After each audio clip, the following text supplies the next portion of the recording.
Сайн байцгаана уу үзэгчдээ. Эх орон Монголын үндэсний телевизээс бэлтгэн өргөдөг амьдралын гол дүр нэвтрүүлгийн энэ удаагийн дугаар эхлэж байна. Хүн бүр өөрөө өөрийнхөө амьдралын гол дүр нь байдаг. Тэрхүү амьдралаа яаж сайхан авч явах вэ? Тэрхүү гол дүрээ яаж сайхан бий болгох вэ гэдг нь хувь хүний ажил мэргэжилтэй сашгүй холбоотой байдаг.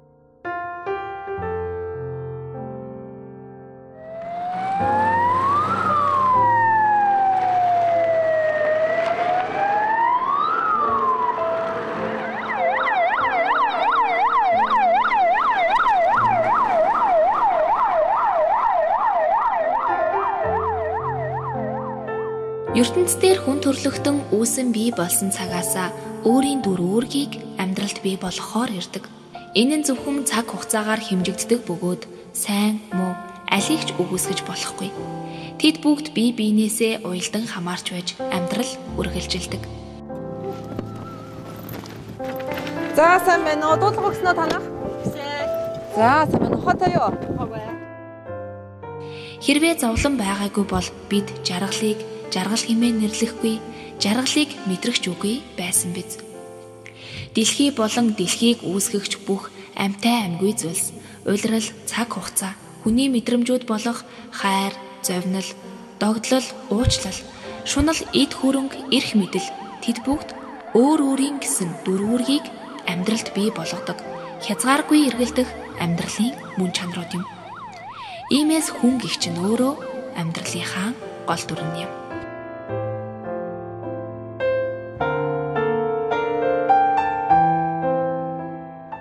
Бид энэ удаагийнхаа нэвтрүүлгээр төрдөө өргөсөн эмчийн ариун тангарага түүрэг заяанда хууль болон дээдлэн яваа нийслэлийн төргөн тусламжийн эмчийн ажил амьдралыг өгүүлэхээр бэлтгэлээ. Бануу 103 сонсож байна. Та ямар дуудлага өгөх вэ?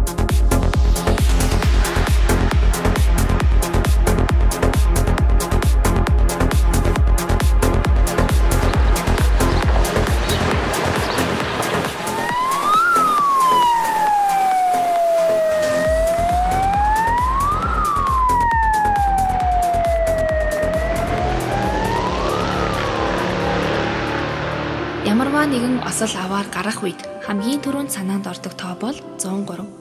Хамгийн ихээр өгүүлэгддэг нь төргөн тасламжийнхан. Ард иргэдийнхээ амар тайван байдал, эрүүл, инх тунх амьдрахад нь хүчин зүтгэн яваа нийслэлийн төргөн тасламжийн их хэмж Адьяа сүрэнгийн алтан загсын игэл жирийн хэрнээ адал явдалтай амьдралын жимээр хамтдаа аялцгаая.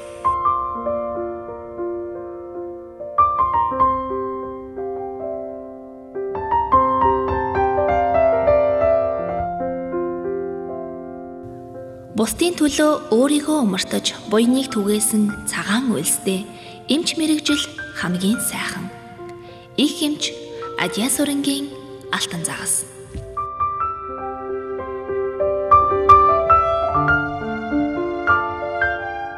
За намайг Адьяа сүрэнгийн алтан загас гэдэг. Би Арангаа аймагт төрж өсөж хүмүүжсэн. Одоо охиныхоо хамт Улаанбаатар хотод оршин суудаг. Би дээрээ нэг ахтай, доороо нэг эмэгтэй дүүтэй.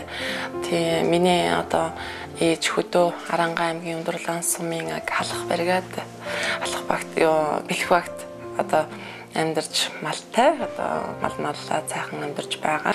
За 2006 онд анагаахын эрүүл мэндийн шинжилгээ ухааны их сургуульд элсэн ороод 2012 онд төгсөөд тэгээд нийслэлийн төргөн тусламжийн төв буюу энэ хотын 103 гэдэг энэ багт орж хүртэл ажилласаар байна. Яагаад эмч мэрэгжлийг сонгох болсон гэвэл яг манад эмнэлгийн төрлийн хүн байдгүй. Тэгээд миний аав минь миний өвөө эмээ хоёр минь бас өвчний улмаасаас өвд болж исэн. Тэгээд тэр нөхцөлийг бас хараад нэг жилийн дотор энэ их хүнд тусч исэн. Яагаад гэвэл өвчин ямар айхтар юм бэ тийм ээ? Нэг жилд миний өвөө эмээ хоёрыг аваад явчлаа. Тиймдээ би их хичээж шармасны үндсэн дээр Арангаа аймгийн яг ерөнхий боловсролын тэр сургуулийг 19 сумаасаа тэргүүлж эхний 2 байрыг төвийн 10 жилийн 2 хүүхэд нэг 2 дугаар байр би 3 дугаар байранд орж шууд чөлөөтэй хангахыг сонгох тийм надад эрхийг өгч байсан. Тэр хүсэл мөрөөдлөөрөө би ажилдаа маш их хайртай тийм илүү энэ эмч болоход юу хэрэгтэй байна, юу судалмаар байна тийм ээ. Тэр болгонд би хүрх юмсан гэж маш их боддог.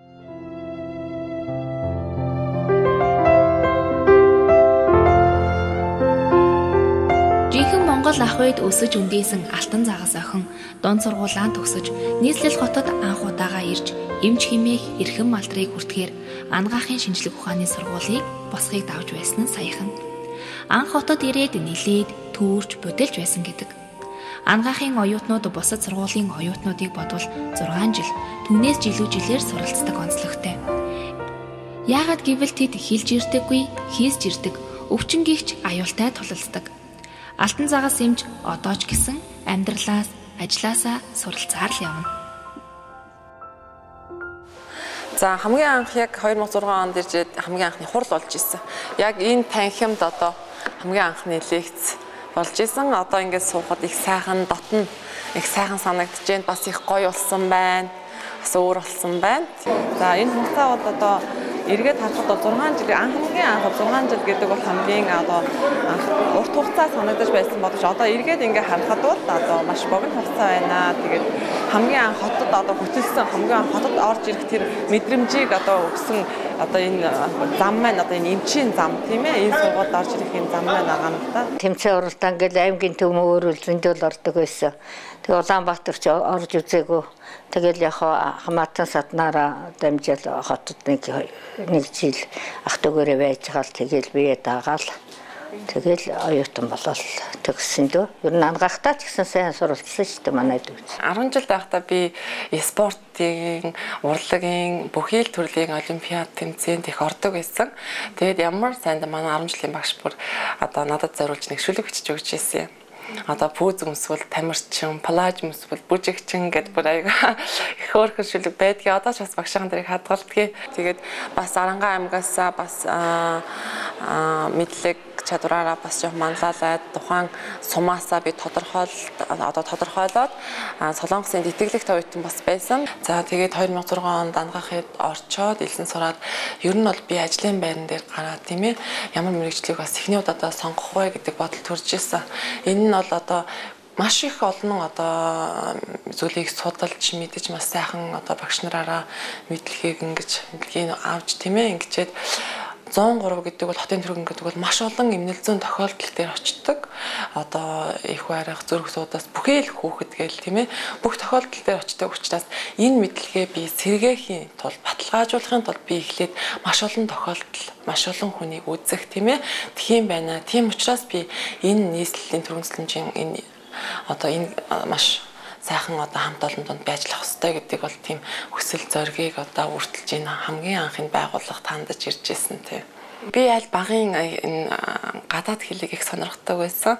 Тийм тэр тусмаа англи хэл одоо дэлхийн нийтийн хэл болчиход байгаатай холбогдуулж би англи хэл одоо англи дээр кино үзэх, дуу сонсох, сурах тийм ээ. Тэр төлөмийг илүү боддог. Би одоо нийслэлийн төрөмслөмжийн төвд ажиллаж байх хугацаанд би хүмүүнлэгийн ухааны их сургуулийг би англи хэлний орчуулагчийн ангиар төгссөн. Би ч одоо оюутан байхдаа ийм үйл ажиллагатай найзалдаг байлаа. Одоо ч гэсэн л үргэлжлээд л энэ байгууллагт орж ирсэн ахаад энэ мулиаж энэ гардын үйлдэл хэрэглэгдэх бүх зүйлүүдтэйгээ одоо бас найзалсаар л явна. Ер нь бол эмч гэдэг чинь тийм ээ насан туршдаа л суралцах. Одоо ахаад ирэх намар сурах бодол байгаа. Тэгэхээр чинь бүх эмч хүн чинь байх цаг үргэлж шин зүйлтэй тулдаг, шин тохиолдол, шин юм одоо чинь шин өвчин хүртэл үүсээд байна тийм ээ. Тэгэхээр тэрийгэ дагаад бид нар маш хурдтай тэр мэдлэгийг олж авах. Тийм юмыг одоо тэхийн тулд бид нар тий байнга суралцах шаардлагатай байдаг.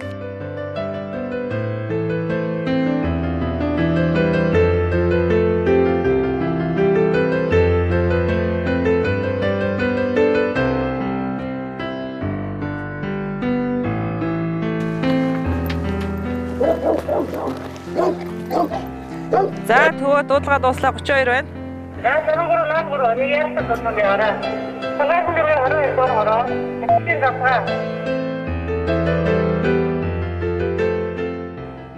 Эмч мэргэжил дэлхийн хамгийн хүнд мэргэжлүүдийн тоонд ордог. Албандаа 24 цаг гарч 48 цаг амардаг. Гэхдээ амархаасаа ажиллах нь их. Ямар ч нөхцөлд гар утсаа унтраах эрхгүй бөгөөд дуудсан цагт ажилдаа ирэх ёстой.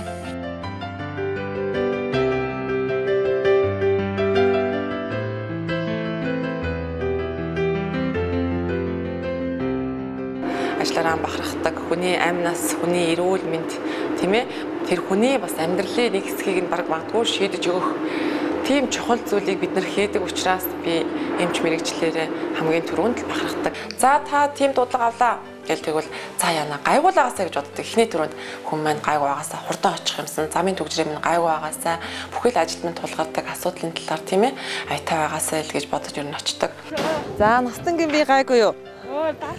Даралт ихсдгөө. За өнөөдөр даралтны эмээ ууснаа. Дуугаагүй шүү байгаамаа. Шажууд нэг байхаас. За. За эмчин зүрхнийх нь үйл ажиллагааг чагны. За тийм ээ. Тэгэл тухайн хүн айлдаа очоод одоо арга хэмжээгээ аваад үзэл тийм ээ тэр хүнийг инээгээд тийм ээ баярлаа гэж хэлээд зарим шаардлагатай нэг нэмлэгт одоо хүргэх тийм ээ дараагийн арга хэмжээг нь авахт нь туслах тийм зүйлүүд нь туслаад ингээд инээгээд жолоочтойгоо инээгээд сувдагчтайгаа инээгээд за боллоо шүү энэ хүн маань одоо ингээд дараагийнхаа арга хэмжээг авахд боллоо. За ингээд дараагийн дуудлага авъя гэд инээгээд яг тэр инээж явах мөчийг сайхан санагддаг бүр. За ингээд эм чин дараагийн дуудлагандаа явлаа. Тэгээд эмийн сайн тогтмол уулгаад тэгээд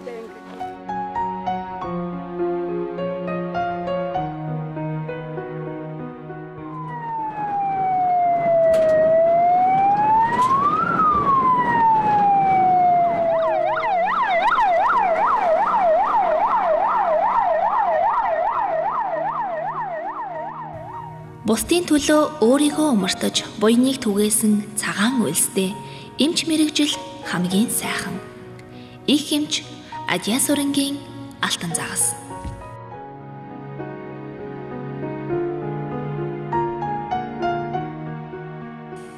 Түргэн тусламжийн эмч нарыг олон зуун дуудлагын ард өвчтэй зовлонтой сандарсан хүмүүс хүлээж байдаг. Түргэний эмч нар өглөө 8 гэхэд ажилдаа ирж бэлтгэлээ хийцгээдэг. Дүрмд хувцас өмсөн эмийн сангаа бүрдүүлнэ. Шөнийн ээлжинд гараад буухдаа зөвлөгөөнөө хийнэ. Өнөөдөр тайван хонлоо гэсэн яриа барахтаа л хийгдэхгүй. Өдөр шөнөгүй ачаалалтай байдаг байна. Тэд дуудлага ирээд л шууд гарцгаадаг. Энэ бол тэдний үүрэгт ажил. Зовсон, шаналсан, өвдсөн хүмүүс дээр цаг алдалгүй очиж яралтай түргэн тусламжийг үзүүлдэг буянтнууд юм. За бид нар өглөө олгон ер нь төрийн алба багш нар бол 8:30-д цугладаг. За бид нар бол ер нь 8:30-д бол бүх зүйл бэлэн байх ёстой учраас 8 цагтууд ирдэг. За тэгээд ээж солилцсон мөн одоо дүрмт одоо формын хувцас өмснө. Үүний дараагаар бол бид нар өдөрт хэрэглэгдэх одоо бидний хамгийн гол багаж гэж хэрэглэгддэг яригддаг бикс гэдэг зүйлээ аавна. За эмийн санчаа инкватра сайхан амарсан уу? За 50 хонсон уу? За энэ бол ингээд бидний одоо хамгийн гол 103-ийн эмчийн одоо гол зэвсэг гэж хэлж бодох хамгийн гол зүйл байгаа. Эндээ бол одоо бүх ийм тариа тийм ээ тусал тухайн одоо газар дээр очиод анхны арга тусламж үзүүлэх бүхий зүйл багтдаг. Одоо эндээсээ бид нар нэмэлтээр туслаа авна. За эднийгээ одоо энэ бол тариур тийм ээ шифрээс тариур энийгээ бол тусгай одоо бид нар саунд бас хийдэг байгаа. Тий. Ер нь хангамж сайн шүү. Тэгээд яг тухайн тохиолдолд бид нар хэрэглэх чинь шүү дээ. Эдгээр чинь бас бүрэн хангалттай биш шүү дээ. Бид нар өдөрт маш олон дуудлаган дээр үйлчилдэг тийм ээ. Тухайн тохиолдолд дээр хідэн шифрээс хідэн тусал хэрэглэдгийг бид нар бас таашгүй. Тухайн хүндээ хэрэглэчээд бид нар одоо эрс сэлбдэг. Одоо дахин давтан эмийн санчаасаа юу хэрэглэгдсэн тэрийг яг бүрэн сэлбээд өглөө ямар байдалтай авч гарсан тэрүүгээрээ яг тэр байдлаараа тусаж дуудлагандаа явна. За ингээд бүгдээ хэрэгжчихнэ.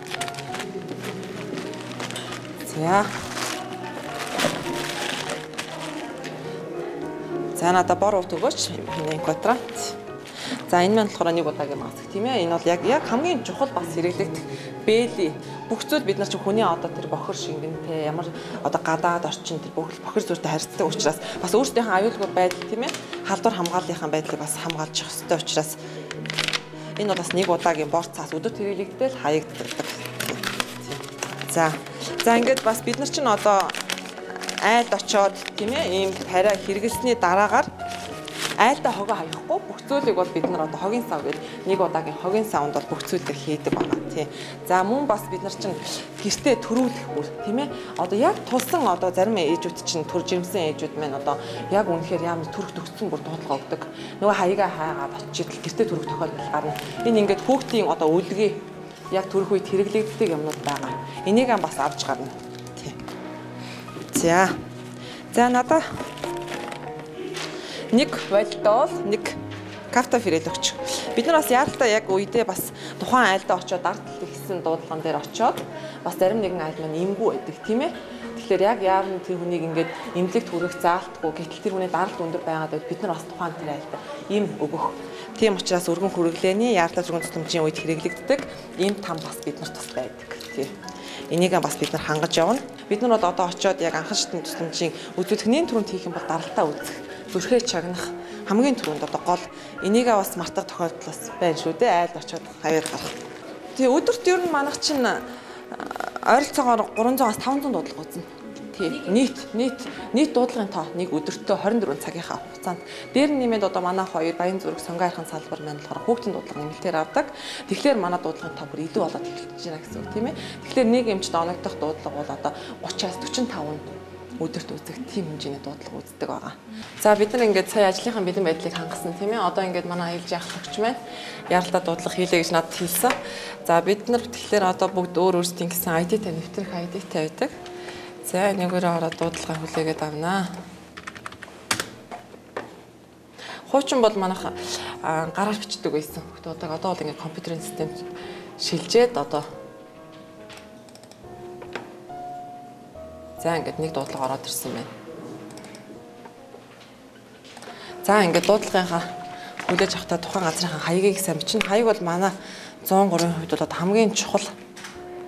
За бид нар бас яг дуудлага авсан цагаа маш сайн бичиж явах хэрэгтэй байдаг. За ингээд яралтай нэг дуудлага ирсэн байна.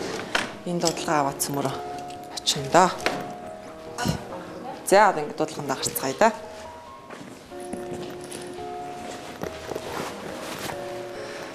За бид нар чинь ингээд гацуур мод шиг л явна шүү дээ.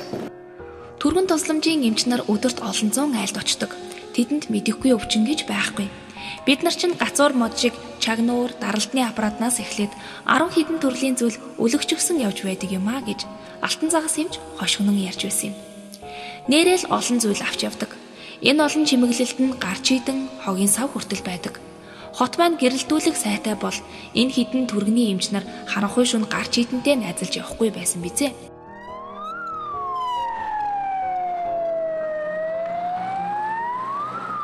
Харанхуй шүн нохойтой нохойгүй айлд очино. Дамнуурган дээр өвчтөн хөвтүүлээд 12 давхраас буна. Замын төвжрэлд орно. Худлаа дуудлаганд очино. Халуунд хаалж хүйдэнд хүрнэ гэд түргэний эмч нар олон төрлийн саад бэрхшээлтэй тулгардаг. Гэхдээ тэд хамгийн хурдан түргэн нь байх ёстой. Биднээс шалтгаалдаггүй зарим нэгэн асуудлыг шийдчихвэл бидний ажилд хүндрэл учрахгүй өвчтэй зовлонтой хүмүүстээр улам л хурдан очих бахтай хэмээн алтан загас эмч ярьсан. За тэгвэл тахилтын 2 дээр буудлын дээр ирсэн байна. Доссон хүн байхгүй байх юм.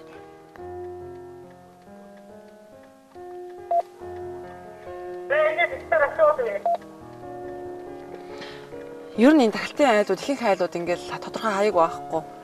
Дан тодорхой буудлууд дээр досно гэдэг ингээл хугацаа айгүй их алдна энэ одоо. Сая бол 25 настай эмэгтэй ухаан алдаж унаад гэж дуудлагын дагуу бол ирсэн. Яг тодорхой хаяг байхгүй одоо яг 2 дугаар буудлын дээр тахилтын 2 дугаар буудлын дээр досноо гэж хэлсэн дагуу бол ирээд тухайн газар доссон хүн байхгүй эсвэл учраас одоо утсаар нь залгахад тухайн утас одоо дуудаж байгаа утсаа тасалж байгаа. Худлаа дуудлагууд одоо сорьсон, шалгасан, тийм ээ, ажил төвөг учруулсан тиймнүүд маш их байна. Одоо ингээл ихэвчлэн дандаа тосом, тэнд энд гэдэг юмнуудыг өгдөг. Бид нар чинь тэгэл тэр болгоныг мэдэхгүй шүү дээ. Бид нар чинь цаана хүмүүсийн л одоо хэлсэн юугаар бас явдаг шүү дээ. Тэгэхээр одоо жишээ нь юу гэдэг юм те одоо баруун салааны эцэс тосон ч гэдэг юм уу тийм ээ. Тухайн газар очиход нөгөө тоссон хүн маань байхгүй. Тэгэл утас нь холбогдохгүй. Тэгэхээр чинь бид нар одоо бас хэцүү шүү дээ энэ асуудлыг шийдэх. Энэ нь бол маш шаардлагагүй үр дүнгүй дуудлагын тоонд ороод явчихаар дараагийн нөгөө шаардлагатай дуудлагад нь хүлээгдэл үүсээд эхэлдэг. Хүлээгдэл одоо ард түмэн маань бухимдалтай байдаг тийм ээ. 103 удлаа хүлээгдлээ гэдэг маань нэг шалтгаан нь энэ байхгүй юу? Тий ард түмэн бас ойлгох байлгүй. Даноо 103 сонсож байна. Та ямар дуудлага өгөх вэ?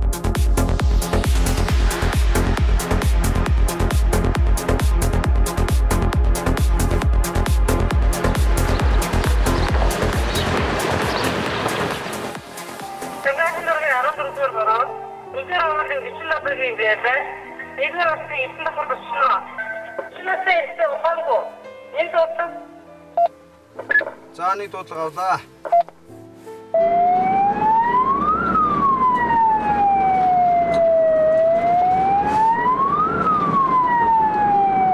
Өчигдөр настай эрэхтэй 9 давхар тухаангүй гэсэн дуудлагын дагуу очсон. Тэгээ 9 давхарт одоо яг шөнийн 12 цаг өнгөрч байгаа учраас лифт зогссон байлаа. Miлийн бас хүлээгдсэн болов шиг бодож чинь 9 давхарт алхахад бас тодорхой хэмжээний хугацаа зарцуулаад очтол ухаангүй хүн байлаа.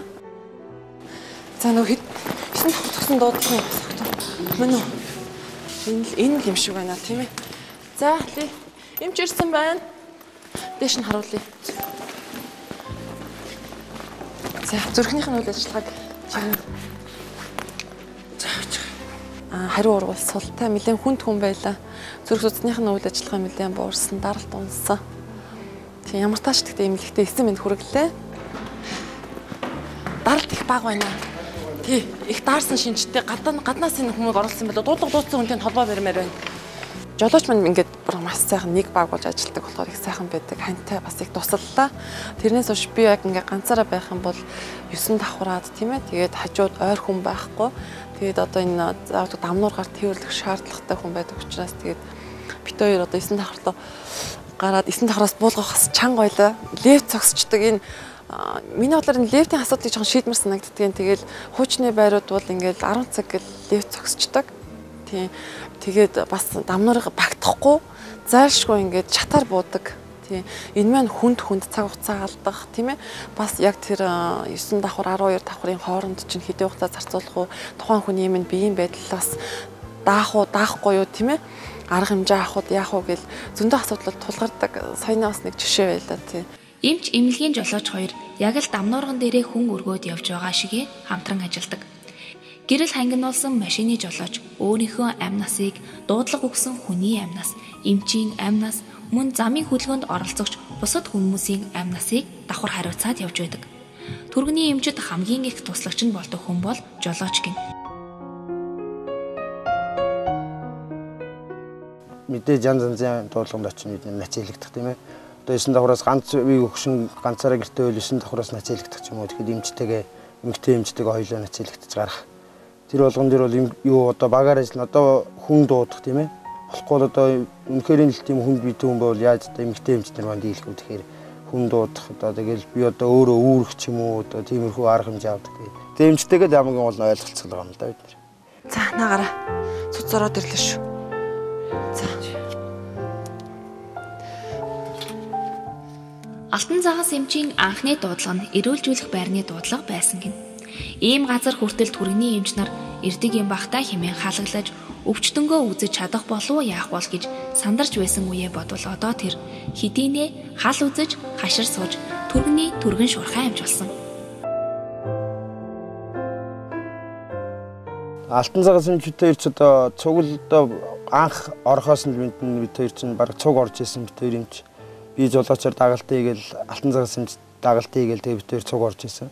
Тэгэл тэр хоёроос л мэдэн дээр бид нэг тэгэл дуудлагын цуг явж исэн. Аль хаана юунд л одоо энэ 3 салбартаа 3 дуудлаганд явж үзчихсэн тэгэл. Загсаа бол ер нь бол их дайчин. Ер нь бол шургуу ямарваа нэг юмыг бол хийн гэсэн бол дуусгадаг. Тийм хэлсэндээ байж чаддаг. Ер нь чадварлаг манай эмч нарын нэг. Тэгээ ер нь бол өндөр мэдлэгтэй тийм эмч. Найзын хувьд бол шууд одоо 2 жил гарна найзалж байна. Найзын хувьд бол их хөвгөлтэй. Анх жолооч бол би орцсон. Анх алтан цагаас эмчилчэл орж байхад хоёлаа хаяга олохгүй нэг бодолцээсэн л нэг тийм л түүх байна дээ. Нийт хоёлаа тэгэл төвөөсөө асууж чаддаг санаа зовоол ингээл. Надад бас би нэг одоо энэ гэр зарим айлууд чинь гэртээ нохоод тэжээвэр нохоонууд их байдаг те. Би нэгдүгээр ороод нэг айлд оцсон чинь л нохоо хуцж гин гэрт нь. Тэгэхээр за нохоотой юм байна. Танах би одоо ингээд нохоотой юм чинь би одоо яаж орох вэ? Хориороо гэлсэн чинь нохоогоо хорчтоо гэл. Тэгэл жимснээ үзэл яг ингээл хувцсыг номсуулэл нэмлэг тээвэрлэх болоод ижил нөгөө айлын нохоо хаалган онгоос нөөсөст том авчирк нохоо хуцаал ороод ирсэн. Би чинь нөгөө айлын чинь цонхны давцан дээр нүсрээл гарсан. Их хур яаж хурдан хөдөлснөө өстө мэддгүй би зүгээр тийм айгу эрсдэлтэй юмнууд их штэ. Манай 2 жимч бас нохоод хазуулсан тий. Тэгэл тухайн эмч маань тийм ээ ард түмнийхээ төлөө ингээл зүтгээд л ингээл явж бас нохоод хазуулаад ямар нэгэн биедээ скимтл аавна гэдэг бол бас харамсалтай шүү дээ. Даралт ихэлсэн, ухаан алдсан, осолд орсон, мөн гэрт нь хүүхэд их барьж авах гэсэн дуудлагууд тэдний хувьд ердийн л зүйл. Харин одоо тэрээр Монголдо төдийгүй дэлхийн өнцөг булан бүрт өвчнөдөө шаналсан хүмүүст хүрч үйлчлэхийг хүссэн мөрөөддөг юмч болсон. Өнгөрсөн онд Филиппин улсад гамшигт нэрвэгдсэн мянган хүн туслахаар Монголоос анх удаага төрөний 2 эмч явсны нэг нь Алтан цагаас эмчим. Хөгжил буурай, гамшигт нэрвэгдсэн газраа бүрэн хүрч үйлчилж чадахгүй, иргэдэн уух ус, идэх хоолж байхгүй, өвчнөдөө шаналсан хүнд нөхцөлд ажиллаад ирсэн юм. Тэд Монгол эмч нар хаанч ямар ч нөхцөлд ажиллах чадвартайг харуулсан байна. Энэ нь Алтан цагаас эмчид маш их урам зоригийг өгсөн гин. Аргач үгүй бидтэй. Эмчийн ажлын гараагаа эхлээд хэдэн 10 жил болоогүй ч гэсэн том үйлсэд Монголоо төлөөлөд хүчин зүтгээд үүргээ сайн биелүүлээд ирсэн болохоор урам зоригийг авсан нь гарцаа. За өнөөдөр нийслэлийн төргөн тусламжийн төв бусад хотуудын болон бусад улсуудын төргөн тусламжийн төв яаралтай гамшигын үед явдаг олон байгууллагатай хамтаа ажиллагаатай. Энэний нэг хамтаа ажиллагааны нэг нь бид нэр 2010 оноос Японы Акаяма хотод байдаг Аамда гэдэг Азийн орнуудыг одоо хамарсан төрийн бус байгууллагатай хамтарч гэрээ байгуулж ажилласан. Үүнийхээ үр дүнд бид нэр мөн 2013 оны хавар одоо Сого Пужи гэж одоо Японы тэр болон бусад Азийн одоо манай бүсийн өмнөд одоо зүүн бүсийн орнууд гэлөө энэ орнуудын одоо 17 орн нэгдсэн шүлжээнд холбогдсон манай төрийн тус энэ шүлжээний утга учир нь юу вэ? Аль нэг улсад байгалийн гамшиг болон янз бүрийн давшгүй тухайн улсын хохирлуулахад ямар ч визгүйгээр энэ одоо байгууллагын тусламжаар эмчнэр очиж туслах тийм үүрэг хүлээсэн байсан. Тэгээд зүүн Азийн эмч нартай одоо ингээ хамтраад гадаад улсад тийм ээ тэр Азийн оронд ингээ туслаад явна гэдэг бол бас манай Монгол эмч нар тийм ээ гадаад оронд үнэлэгдэж байна. Бас чадвар байна тийм ээ тухайн тэр хүнд нөхцөлд ажиллах ачааллыг дааж байна тийм ээ. Филиппин улсаас дараа нь бид нэр тэр хоёр эмчтэр өргөмжил ирсэн. Тэр өргөмжилдөр бас тусгай цагталтай хэрэгтэй. Тэр цагтал Филиппин улсын тэр гамшигаас хамгаалах газрын дараа Монгол эмч нар маш сайн байсан. Өөрсдөө их чадaltaй байлээ. Өөрсдөө их бие хүчний оюун ухааны болон тийм гайхамшигтай улсууд байд юм байна. Маш их баярлсан. Бидний ядарч ирсэн үед маш их тусламж үзүүлсэн гэж ярьсан. Тэгээд энийг одоо сая шинэ жилийн одоо баяр ёслолын үеэр манай захирал гардуулсан тий. Би бүр гайхсан бүр ямар гоё юм бэ тий. Бас ийм ингээд байгууллагын нэрийг гаргаад энэ бас шагналтыг хүртээд тий. Бас их баярлж ийсэн. Эмэгтэй монгол хүн бас эмч хүн. Тэгээд тэр хүнд нөхцөлд ажилласныг бас биеэрээ харуулсан. Энэ бол бас манай байгууллагын бахархал юм аа. Тэгэхээр их л зүйл бодогдсон. Тэгэхээр одоо миний нас бага байна, залуу байна, тийм ээ.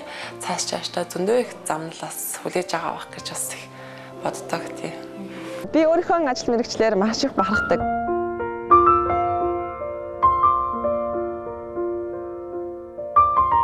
Бусдын төлөө өөрсдийгөө мартаж, буйныг түгээсэн цагаан үлстэй эмч мэргэжил хамгийн сайхан. За ар гэрийн хувьд бол мэдээж бас тийм ээ одоо сарын одоо бараг 10 хоногт нь тийм ээ ажил дээр 24 цаг байна гэдэг бол ар гэрт минь бас хэцүү л байгаа тийм ээ өөр хүүхдтэйгээ сайхан тоглож одоо өнгөрөх цаг маань бас хомос бага тийм ээ тэгэхээр миний одоо гэр бол би охинтой хань ижил маань одоо ойлгоод тийм ээ ингээд сэтгэлийг минь 50 байлгаад ажилд маань одоо бас явуулдаг нь бас маш их баярлалтай хандаа бас хөрхөн алдаг үрдээ бас баярлалаа гэж бас хэлмээр байна тий. Би ээжигээ ажилдаа явсаагаар зөндөө их сандаг. Цаар ярьдгүй ээжтэйгээ? Ярьдаг. Ээж та энийг хардаа ээжтэй баяраар биелэлэх гээд одоо яг цаг 2 цаг 30 минут болж байна. За миний хань миний хөөрхөн өр маань одоо унтж байгаа баха тий. Гэвч би бол одоо ард түмнийхээ эрүүл мэндийн төлөө тийм ээ. Одоо ингээд зүтгээд явж байна. Одоо тэгээд сая дуудлагаа дуусчлаа. Алтан нарыг шүргээрээ.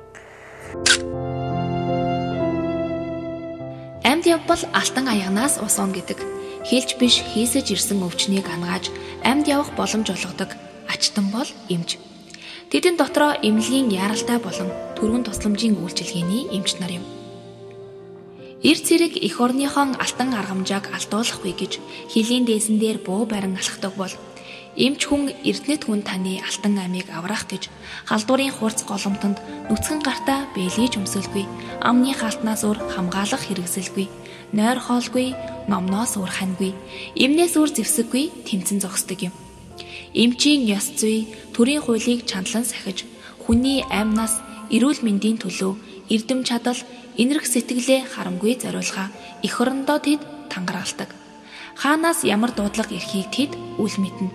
Зөвхөн туслан, эмчлэн, аварна гэсэн бодлол тэдний толгойд эргэлтэнэ.